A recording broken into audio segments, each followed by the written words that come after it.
प्यारे बच्चों, आज की कहानी है तोता और फाख्ता।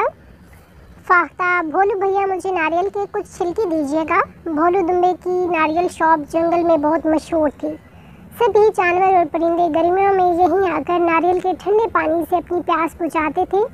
इस वक्त भी काफ़ी जानवर भोलू की शॉप पर स्टॉल लगाए नारियल पानी पीने में मसरूफ़ थे।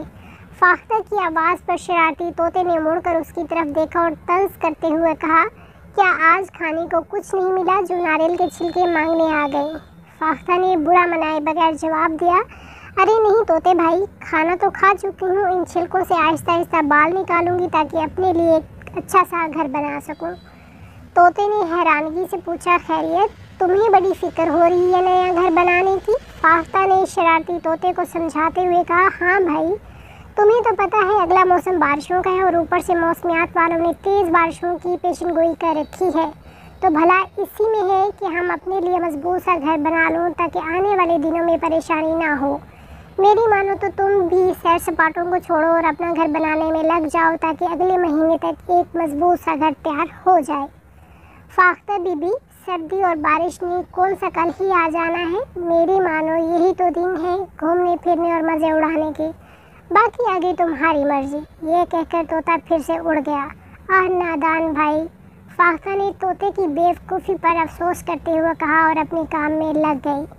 फाख्ता अपने घर में कम्बल ओढ़े बैठी कहानियों की किताब पढ़ रही थी जब उसे किसी की आवाज़ सुनाई दी, फाख्ता बहन, मुझे अपने घर में जगह दो, बहुत तेज़ बारिश हो रही है। फाख्ता ने बाहर आकर देखा तो तोता बारिश में भीगा ठंड के मारे बुरी तरह कांप रहा था। फाख्ता ने तोते को झाड़ पिलाते हुए कहा, मैंने दिन रात मेहनत करके अपना घर बनाया, तुम्हें जगह दे दूं तो खुद कहाँ रहूँगी? तुम गर्मियों के मौसम में कहाँ थे, अपने लिए घर नहीं बना सकते थे?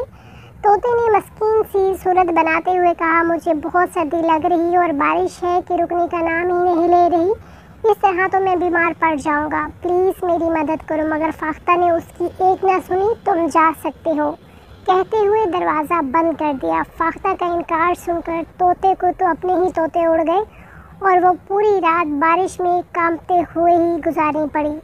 अब उसको एहसास हो चुका था कि ये सब मेरी सुस्ती का नतीजा है, काश घूमने फिरने की बजाय मैं भी घोंसला बना लेता।